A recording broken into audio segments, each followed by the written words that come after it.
Rebonjour tout le monde. Alors aujourd'hui, on va faire la partie 2 de mon cours numéro 8. Donc, je fais référence à la page 104 dans votre cahier orange. On va parler de la multiplication d'un monôme par un autre monôme. Alors, tout d'abord, on fait des rappels sur des exposants. Je vous rappelle que 3 exposant quoi va donner 3? Bien, c'est 3 exposant 1 qui va donner 3. Donc, par la même occasion, lorsque je vais parler de lettres, on va pouvoir dire que x exposant quoi qui donne x? Bien, quand il n'y a aucun changement, c'est sous-entendu que c'est x exposant 1. Ici, 4 exposant quoi va donner 1? Vous allez dire, bien, monsieur, voyons, c'est impossible, ça ne peut pas donner 4 exposant quelque chose, ça ne peut pas donner 1. Oui, n'importe quoi exposant 0, donc 4 exposant 0 va donner 1. Alors, si on y va avec une lettre de l'alphabet, y à la quoi donnerait 1. Alors, je fais un parallèle entre les deux, bien, y exposant 0 donnerait 1 également. Parce que n'importe quelle variable, n'importe quel chiffre exposant 0 va toujours donner 1. Maintenant, vous avez vu en première secondaire qu'il était possible d'écrire un produit de facteurs de façon abrégée avec l'exponentiation. Alors ici, si je te dis 2 fois 2 fois 2 fois 2 fois 2, le 2 est là 5 fois, alors je peux l'écrire de façon abrégée, 2 exposant 5. Bien, par la même occasion, si j'ai A fois A fois A fois A fois A, je peux l'écrire de façon abrégée en écrivant A exposant 5. Maintenant, regardez qu'est-ce qui se passe ici. Êtes-vous d'accord que 5 exposant 2, ici, le 5 exposant 2, bien, c'est 5 fois 5 quand je l'écris en développement. OK? Quand je l'écris en extension. Après ça, quand je vous parle de 5 à la 4, c'est comme si j'avais 5 fois 5 fois 5, 4 fois consécutives. Alors là, qu'est-ce qui se passe? Quand j'ai 5 à la 2 multiplié par 5 à la 4, j'ai le droit de l'écrire tout en jaune, 5 à la 2 à la queue leu-leu, puis 5 à la 4 à la queue leu-leu aussi. Puis là, qu'est-ce qui se passe? Quand je regroupe tous ces trucs-là, bien, vu que c'est 5 fois 5 fois 5 fois 5 fois 5 fois 5, 6 fois consécutives, je peux donc écrire l'ensemble de tout ce résultat-là, je peux l'écrire comme étant 5 exposant 6. Alors là, on va voir qu'il y a une certaine règle qu'on va pouvoir appliquer quand nous avons la même base comme ça avec les exposants. On va voir ça dans quelques instants. Il y en a qui l'ont déjà remarqué parce qu'ils doivent être très rapides. Regardons un autre exemple. Si je vous dis B à la 3, bien B à la 3, on s'entend que c'est B fois B fois B 3 fois de fil. Puis après ça, si je multiplie ça par B à la 2, donc B à la 3 fois B à la 2, bien B à la 2, c'est B fois B. Alors, qu'est-ce qui se passe? Quand je les mets toutes les uns à la suite des autres, je constate que le B il est là 5 fois. Alors, B fois 2, B à la 3 multiplié par B à la 2, je pourrais dire que c'est l'équivalent de faire B à la 5 en un seul morceau. Alors, il y en a qui sont très rapides et j'imagine qu'ils ont constaté qu'est-ce qui se passait. Quand la base est la même, j'ai le droit d'additionner les exposants. Regardez, si tu prends ton 2 puis ton 4, puis tu fais 2 plus 4, bien, ça va te donner le 5 à la 6.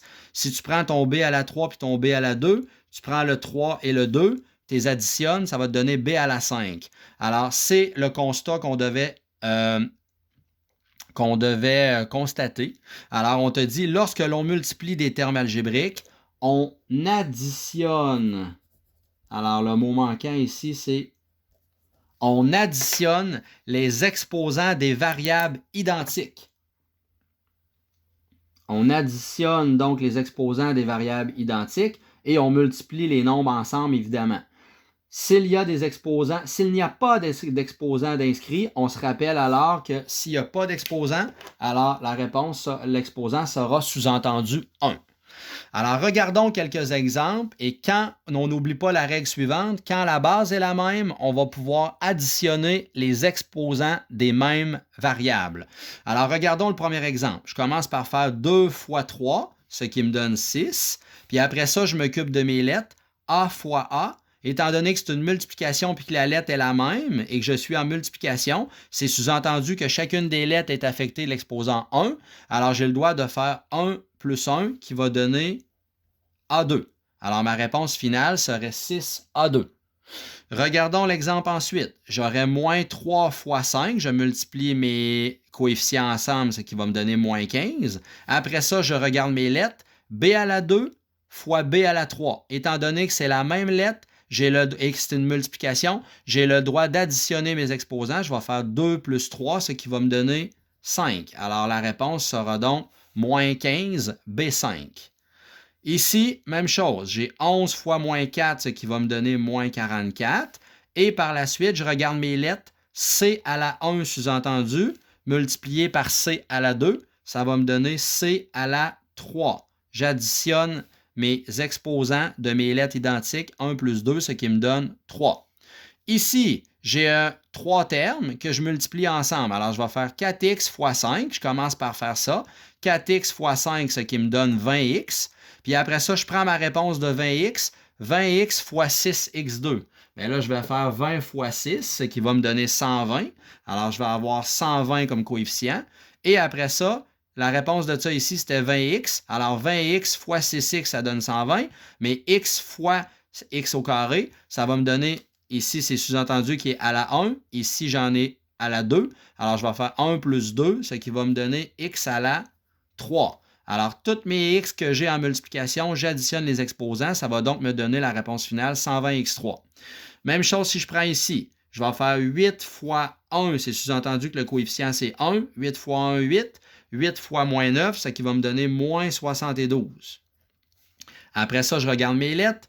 A à la 1 sous-entendu, A à la 3, puis A à la 2. Étant donné que ce sont toutes la même lettre, j'ai le droit d'additionner mes exposants. Je vais faire 1 plus 3, ça fait 4, puis 4 plus 2, ça fait 6. Alors, ça va faire moins 72 à 6.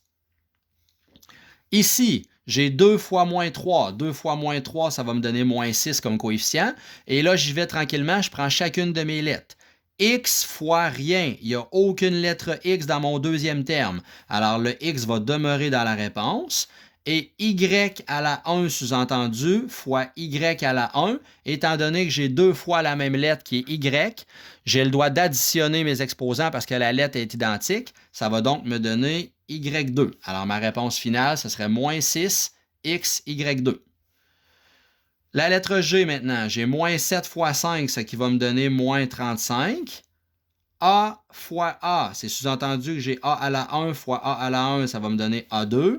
Puis B à la 1 multiplié par B à la 2. Alors, B à la 1 fois B à la 2, je peux additionner les exposants parce que c'est la même lettre. Ça va me donner B à la 3.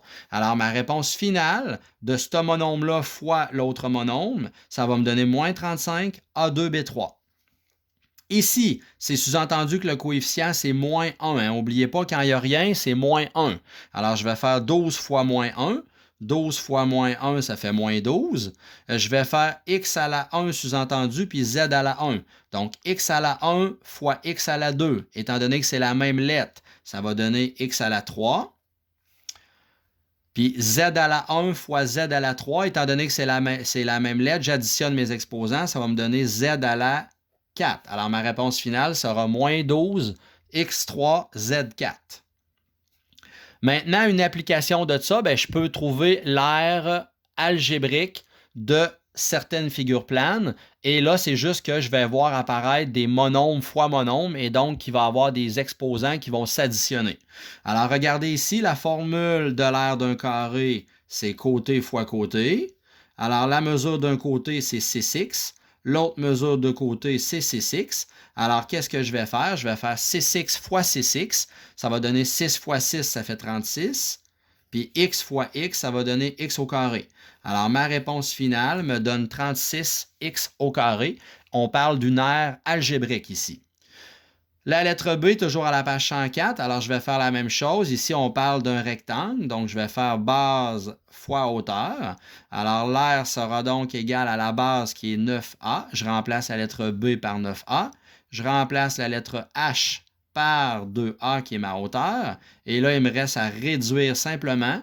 Alors, je fais mon monôme 9A fois l'autre monôme 2A.